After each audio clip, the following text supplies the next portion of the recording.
buenas, bienvenidos una semana más aquí a Progreso Ciencia. Hoy nos vamos a dedicar a los dos problemas, las dos dudas que nos han hecho llegar a través de Classroom. Empezaremos con matemáticas y acabaremos con química, pero de selectividad, es decir, explicaremos el problema y también intentaremos dar algunas pautas para intentar ayudar tanto a los alumnos que nos han hecho llegar a las dudas como al resto de alumnos que nos estén viendo. Y en nuestra sesión de avances tecnológicos yo os dije que hablaría del cambio climático y cómo está afectando ya a las estaciones del año. Ahora sí comenzamos con el programa.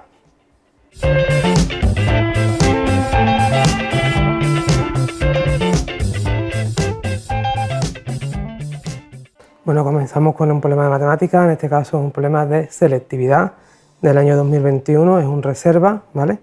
Y nos ha hecho llegar un alumno que lo explicáramos, ¿vale? Ahí tenéis el enunciado para que lo vierais también. Lo voy leyendo, te dice calcula A, B, C y D, sabiendo que la gráfica va desde RTR, es decir, que es continua en todo su dominio, definida por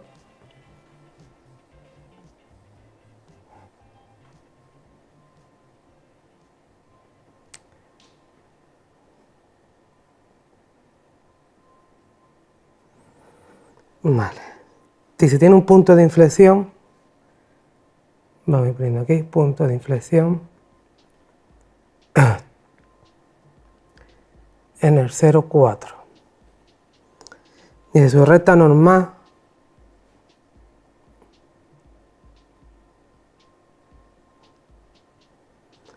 en el punto 1,8 es paralela al eje de coordenadas, ¿vale?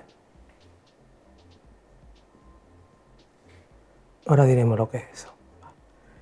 Básicamente ahí tiene que estar las 4 condiciones porque tenemos 4 incógnitas que tenemos que calcular, ¿vale? Vamos a ir viéndolas, ¿vale? Yo siempre aconsejo, primero como vamos a tener que hacer la derivada, incluso la segunda derivada, hacerlo primero. Es decir, hacemos la derivada de esto, tanto la A como la B como la C son números, ¿vale? Es decir, son coeficientes, que a la hora de derivar sería 3ax cuadrado más 2bx y aquí me comí yo una x más c. Y ahora hacemos la segunda derivada porque también nos va a hacer falta para el punto de inflexión. Luego sería 6ax más 2b, ¿vale? Vale, una vez que tenemos ya las derivadas, vamos aplicando condiciones. ¿Cuál es la primera condición que nos daba el enunciado? Un punto de inflexión en 0,4. Vale, voy a poner aquí un 1 de la primera condición. ¿Qué significa un punto de inflexión? Que la segunda derivada en 0 tiene que ser 0, ¿vale? Para que sea la condición de punto de inflexión. Es decir, que la segunda derivada en 0 tiene que valer 0. Aquí si sustituimos la x por 0 me va a quedar 2b. Y ya prácticamente tendríamos el valor de la b calculado, ¿vale? ¿Cuál es la otra condición dentro de lo primero que nos dice? Que pasa por el punto 0,4, es decir, nos da el punto, aunque sea el punto de inflexión x igual a 0, nos dice que el punto es 0,4, es decir, que la función cuando la x vale 0, sí, 0, 0, 0, es decir, obtendríamos el valor de la d. Perdón, esto equivale a 4 que se me ha olvidado y la d valdría 4. Y de aquí hemos sacado que la b vale 0. Es decir, igual a 4 porque es el punto 0, 4, ¿vale? Vale, aquí nos habla de la recta normal. La recta normal, os recuerdo, que tiene esta forma, es como la recta tangente, pero aquí la pendiente es 1 partido la derivada, ¿vale? Y este es el valor de la y en ese punto, que en este caso sería 8, ¿vale? ¿Qué significa que la recta normal sea paralela al eje de coordenadas? Es decir, que no tiene pendiente, es una línea así, ¿vale? ¿Qué implica eso? Que la derivada primera en 1, porque estamos aquí, tiene que valer 0. Es decir, si sustituimos aquí, nos va a quedar 3A, la B 0, por lo tanto ya no la pongo, y la C que no la tengo todavía. Vale. ¿Cuál es la otra condición? Que pasa por el punto 1, 8, ¿vale? Es decir, que la función 1 vale 8. Así en este caso sería A, esto es 0, porque la B es 0, esto sería más C, y la D que hemos calculado antes que valía 4, ¿vale? Vale, si os fijáis aquí tengo un pequeño sistema de ecuaciones, donde nos va a quedar 4 igual a A más C, lo que he hecho es pasar vaya restando, y este de aquí podemos decir perfectamente que la C vale menos 3A. Si la C vale menos 3A, a sustituirla aquí,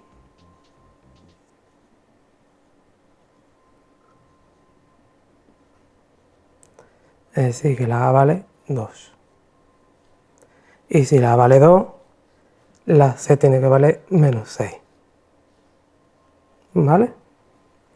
Fijaos que lo que yo he hecho es poner las condiciones que me dicen, hemos hecho las derivadas y ahora vamos aplicando cada una de las condiciones, es decir, que pase por el ser, que la segunda derivada valga 0 en 0, condición de punto de inflexión, que pase por el punto 0,4, la recta normal que tiene esta fórmula, la única condición que nos dice aquí es que su pendiente, en este caso el valor de la derivada en 1, tiene que valer 0, ¿vale? Es decir, porque es paralela al eje de coordenadas, ¿vale? Y ya lo que vamos es sustituyendo y vamos sacando cada uno de los valores que nos dicen, ¿vale? Bueno, hasta aquí el problema de hoy. Estaba repasando por si se me había por olvidar algo, están todos los valores calculados. Y ahora seguimos con más contenido en el progreso de ciencia.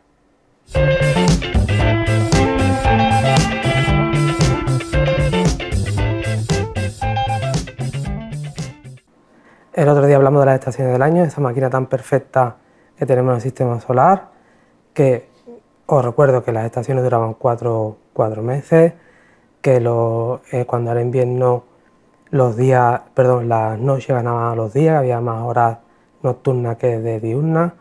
Cuando llegaba el verano había más horas de día que de noche, por lo tanto era más caluroso. También divide la inclinación, es decir, la Tierra y el Sol, digamos que forman una máquina perfecta que hace que la vida de la Tierra hasta hoy haya sido perfecta, es decir, sus 4 estaciones, hemos tenido bien las estaciones, los cultivos se han ido cultivando porque ha habido estaciones, momentos en los que se podía plantar, momentos de regadío, es decir, digamos que la vida hasta ahora digamos que ha sido perfecta gracias a esa máquina perfecta que formaba la Tierra y el Sol, que ha hecho posible la vida humana. Pero todos estamos oyendo últimamente mucho sobre el cambio climático. Cuando yo era chico se hablaba mucho del efecto invernadero, la capa de ozono, todo está relacionado. Y básicamente es que, como a mí me gusta hablar y soy de esos partidarios de que la Tierra forma ciclos, ¿vale? Porque ya hemos hablado y hemos oído hablar de cuando era la edad de hielo, hemos oído hablar de otra edad de hielo que fue la Edad Media. Es decir, digamos que la Tierra ha tenido sus propios ciclos donde se ha tenido que regenerar, y eso es porque la Tierra es una máquina, el clima igual, es decir, todos son ciclos como eran las estaciones hasta ahora de las estaciones de primavera, verano, otoño e invierno. ¿Qué es lo que pasa? Que el calentamiento global, lo que se llama cambio climático, está provocando que las estaciones ya no eran lo que eran. Estamos viendo que hay mayores sequías, que por ejemplo cada vez los veranos son más calurosos, los inviernos no son tan fríos como antes. Un ejemplo de todos estos cambios que está teniendo la Tierra, por ejemplo, lo hemos oído hablar muchas veces, y es las abejas, es decir, cada vez hay menos abejas en la Tierra, y eso se debe a que cada vez la estación de la primavera está durando menos, y también debido a la sequía no hay polen, es decir, que las abejas, cada vez las colonias de abejas van disminuyendo, es decir, es uno de los efectos que está teniendo este cambio climático. ¿Y este cambio climático a qué se debe? Como ya digo, la Tierra por sí sola tiene sus propios climas, sus propios cambios, su propio ciclo, pero nosotros estamos acelerando el proceso, estamos calentando la Tierra. Es decir, desde el año 1950 que se empezó a investigar por qué cuando comenzaba el verano cada vez era más caluroso o por qué cada vez el verano entraba antes. Es decir, estamos hablando del año 1950, donde ya se empezaron a ver los primeros efectos de este calentamiento global, ¿vale?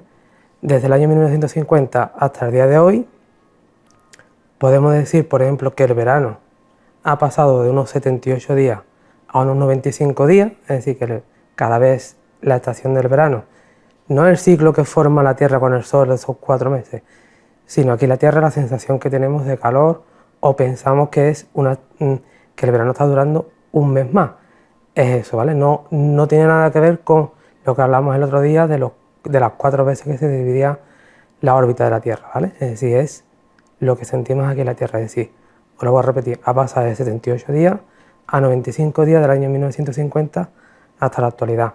A algunos parecerá que es poco, que a lo mejor desde el punto de vista no es poco y no es para que para que sigamos emitiendo dióxido de carbono, porque por ejemplo el invierno, aunque sí es verdad que ha pasado de 75 días a 72, es decir, prácticamente hemos perdido 3 días de invierno. Sabemos que los inviernos cada vez son más calurosos o más cálidos y cada vez llueve menos en invierno. Lo de que siempre hemos escuchado en abril, aguas mil, lo mismo ya no va a ser en abril, será en mayo, puede que sea en junio. Es decir, que cada vez estamos viendo que esos fenómenos atmosféricos que se daban en una determinada estación del año, ahora se producen de forma aleatoria y cada vez más brusco. Iremos poco a poco avanzando cada vez iremos a un proceso más desértico y con menos agua, y lloverán tormentas, como estamos viendo, torrenciales, tendremos agua, volveremos a la sequía y así irá. ¿Cuál es la única forma de parar esto? ¿Qué está provocando esto? Pues todo el mundo lo sabemos, las emisiones de dióxido de carbono y de metano. Por eso, como ya he dicho en muchos programas anteriores, la Unión Europea se ha marcado un programa para hacer una descarbonización de Europa, porque si no empezamos ya y frenamos todo lo que estamos provocando en la Tierra, ahora estamos en un punto de inflexión que si no cambiamos iremos a peor y iremos cada vez acelerando más el proceso de la Tierra, y lo que vamos a provocar es que nos cargaremos la biodiversidad de la Tierra, cada vez la Tierra será más cálida y, según hay estudios, que en el año 2100 el verano podría durar hasta 8 meses, mientras que el invierno duraría solamente 2 y los otros 2 meses restantes serían la primavera y el otoño. Es decir, si eso ocurre sería prácticamente cargarnos casi parte de la vida del planeta, y eso a su vez, ¿con qué consecuencias puede traer? Lo que ya sabemos, la Antártida se irá poco a poco descongelando, y los océanos, que el problema más grave no es que al hielo derretirse aumente los océanos, sino el problema grave va a venir cuando se paren las corrientes marinas que vienen desde el Polo Norte hasta el Ecuador y vuelva a subir hasta el Polo Norte. Es decir, lo que hace es enfriar esa corriente fría que viene. Cuando esas corrientes paren, pues subirá el nivel del mar, subirá el nivel del agua y volveremos a una situación que será insostenible tanto por el calor, como ya te digo, por las condiciones extremas a las que nos veremos sometidos. Temperaturas muy extremas, temperaturas muy frías de repente cuando llegue el invierno, lluvias torrenciales, sequía al máximo. Es decir, estamos hablando del año 2100. Quedan 80 años, diréis algunos, no lo veremos, pero hay que dejarle este planeta a nuestros hijos y a los hijos de nuestros hijos para que lo vean en las mismas condiciones que lo hemos visto nosotros. Aunque la Tierra siga su proceso natural, lo que tenemos que evitar es que aceleremos ese proceso y nuestros hijos se vean abocados a unas situaciones muy, muy extremas de vivir y que la vida de la Tierra sea insostenible. Ya digo, el problema principal verá cuando se derritan los polos, se paren las corrientes marinas y cambie completamente el clima de la Tierra, aumente los océanos, las estaciones pasarán prácticamente, como ya os he dicho, a 8 meses de verano y a 2 de invierno, y el resto será una especie de primavera-otoño también cálida. Es decir, no esperéis que esos 2 meses serán fríos. Es decir, que si queremos frenar eso, ¿cómo lo podemos hacer? Pues todos podemos aportar nuestro granito de arena, como consumir menos energía, los próximos coches que nos compremos que sean coches eléctricos, y también a una forma de abastecernos eléctricamente sostenible con energías renovables, como puede ser placas solares, energía eólica. Es decir, tenemos que desde ya poner freno a las emisiones de dióxido de carbono y metano que se están cargando el clima de la Tierra, las estaciones del año, y eso también, como está pasando con las abejas, pasarán con muchas especies que están viendo cómo antiguamente migraban en una serie del año y ahora están prácticamente perdidas, es decir, emigran un mes después, vuelven 2 meses después, es decir, hasta las aves están perdidas, es decir, tenemos que evitar todo esto y para eso la única forma es poner freno a las emisiones de los gases. Y ahora seguimos con más contenido en el Progreso de Ciencia.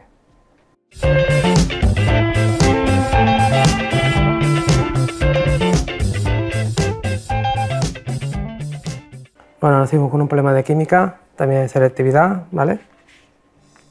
Los problemas de química, antes en matemática también se me ha olvidado, tenéis que leerlo muy bien, anotar todos los datos que os dan, y en química sobre todo, en los problemas como este tenéis que leer muy bien, porque hay datos que están dentro del enunciado que hay que saberlo interpretar. Ahí tenéis el enunciado, yo por si acaso también lo leo. Dice, dada la reacción de disociación del tetraóxido de nitrógeno,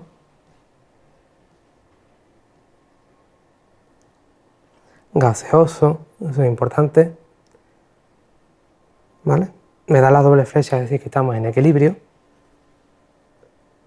Se forma el dióxido de nitrógeno, ¿vale? Me dan la constante K sub P, que os recuerdo que es la constante de los gases, ¿vale? La constante de equilibrio para gases. En este caso es 2,49 a 60 grados, ¿vale? El apartado A dice, sabiendo la presión total del equilibrio, que es una atmósfera, es decir, la presión total es una atmósfera, calcule el grado de disociación. En el momento que aparezca en selectividad grado de disociación, yo os recomiendo que lo hagáis con la alfa, es decir, que no lo hagáis con la X ni con moles, sino que lo hagáis con concentraciones y con la alfa, porque si no os vais a liar más y el cálculo después se complica más, ¿vale? Entonces, en el momento que aparezca grado de disociación, ya sea para calcularlo porque no lo den, lo hacemos con la alfa. Ahí está el truco de estos problemas, ¿vale?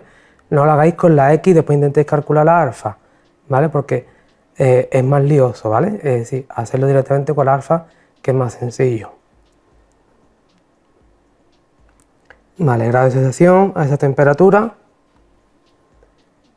y las presiones parciales de cada una de las especies del equilibrio, es decir, las presiones parciales de estos elementos, ¿vale? Vale, antes de hacer nada, vamos a hacer la tablita de equilibrio. Inicialmente, ¿qué es lo que teníamos? La concentración de este, que algunos diréis, no me la dan. Bueno, no me la dan, pero había. Si no, no se puede hacer la reacción. En el equilibrio, habrá de este elemento lo que había inicialmente, menos lo que se consume, ¿vale? Y de este, evidentemente, solo exclusivamente lo que aquí se pierde, lo que aquí se gana. Ojito, que pone aquí un 2, porque tenemos ese coeficiente ahí, ¿vale? Vale, esta sería la tablita del equilibrio. Vale. Antes de poner la fórmula, voy a explicar las presiones parciales que nos la piden, ¿vale? Pero antes de eso, vamos a hacer los moles totales del equilibrio. No lo podemos calcular, pero vamos a ver cómo se queda la relación entre estos dos, ¿vale?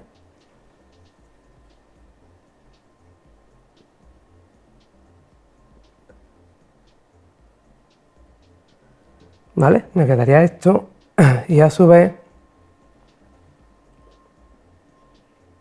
perdón, esto es un por. Esos serían los moles totales del equilibrio, ¿vale? ¿Por qué hago esto? Porque para las presiones parciales me van a hacer falta. Y vais a ver por qué. Por ejemplo, la presión parcial de este elemento será su fracción molar por la presión total que nos daba. ¿Vale? Dicho de otra forma, la fracción molar no es más que los moles que tiene el equilibrio. Voy a sacar factor común, como aquí he hecho. Fijaos que se me va la concentración inicial. ¿Veis cómo no hacía falta? Es que muchas veces os liáis a buscar dónde está, cómo lo calculamos, pongo la masa molecular, no, si no me lo dan, ponemos la fórmula y seguramente se irá. Y aquí irá la presión total, ¿vale? Y así, vamos, ya simplemente todavía no tenemos la alfa, es decir, no podemos calcular la presión parcial. La dejamos indicar y ahora vamos a hacer la del otro elemento. Igual a fracción molar por la presión total. Ahora aquí serían los moles que tengo en el equilibrio, sería esto, partido los moles totales. Se me vuelve la concentración inicial, es decir, no me hace falta, por la presión total, ¿vale? Esas serían las presiones parciales. De momento no puedo calcularla porque no tengo la alfa. ¿Cómo la calculo? Utilizo la K sub P. ¿Vale? La K sub P sería la presión parcial del dióxido de nitrógeno, que es los productos,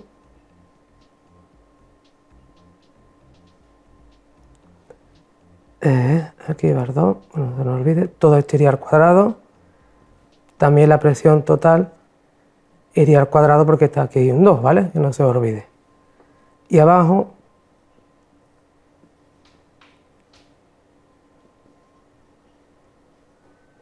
tacho uno de aquí con uno de aquí, ¿vale? Vale, ¿cómo me queda esto un poquito más bonito? Esto recuerdo que es igual a 2,49. Vale, si ponemos esta división aquí,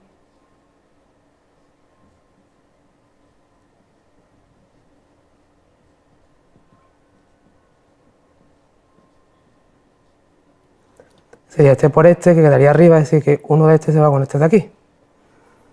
Es decir, que la K sub P es importante que simplifique con matemática, ¿vale? Porque si no, a la hora de hacer estos líos, como ya sabéis,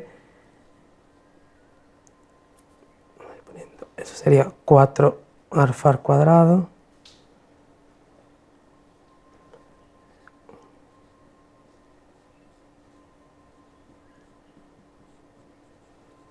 ¿vale? Incluso aquí, como una identidad notable, podéis poner 1 menos alfa al cuadrado, ¿vale? Este que está aquí dividiendo pasaría aquí multiplicando y ya no quedaría la ecuación de segundo grado. Yo la resuelto para ir un poco más rápido y me sale aproximadamente 0,62. Es decir, que un 62% es lo que se ha disociado, ¿vale? Os recuerdo que este pasaría aquí multiplicando, sería 1 por esto por esto, me llevo la alfa al cuadrado para allá y lo resuelvo, ¿vale? Si vais simplificando de primera hora es mejor, ¿vale? Vale, este es el apartado A. El apartado B determina el valor de la K sub C. Eso es muy sencillito, ¿vale? El apartado B, la K sub C será igual a la K sub P RT menos el incremento de moles. Y si es al revés, es la K sub P lo que vamos a calcular, esto sería positivo, ¿vale? ¿Cómo calculo el incremento de moles? Sería 2 menos 1, 1, ¿vale? Pues los dos son gaseosos, ¿vale? Si yo no me equivoco, al meter los datos, la K sub C me queda aproximadamente 0,091, ¿vale? Os recuerdo la constante de los gases 0,82, de todo modo no da problema. Y la temperatura hay que pasarla a Kelvin, que sería sumándole 273, ¿vale? Y os recuerdo que los moles simplemente es restar, ¿vale? Sería 2 menos 1, ¿vale? Hasta aquí el problema de química. Como veis, hay que ser un poquito ordenado, ¿vale? Vamos poniendo, tenéis que, yo no lo he escrito, calculamos los moles totales. Las presiones parciales serían esta expresión. Lo introducimos en la K sub P, que sería así, ¿vale? Ya calculamos la alfa y después metemos esta formulita para calcular la K sub C, ¿vale? Pequeños consejos de selectividad, que os organicéis muy bien, ¿vale? Organicéis muy bien los temas, ¿vale? Que sepáis muy bien lo que, por ejemplo, en matemáticas y en química se os dé bien, que sepáis escoger muy bien los problemas, leerlos muy bien. Hay tiempo de sobra para hacer los ejercicios, ¿vale? Es 1 hora y media, como siempre digo, 1 hora para hacer y media hora para leer y revisar, ¿vale? Es muy importante que leáis muy bien los problemas, que pongáis muy bien los datos, tanto en matemática como en física, como en química. Es muy importante que sepáis leer, poner bien los datos y vayáis sacando, cada fórmula que vayáis sacando la vais explicando el por qué la usáis. Espero que os vaya bien y hasta aquí el programa de hoy y hasta la semana que viene.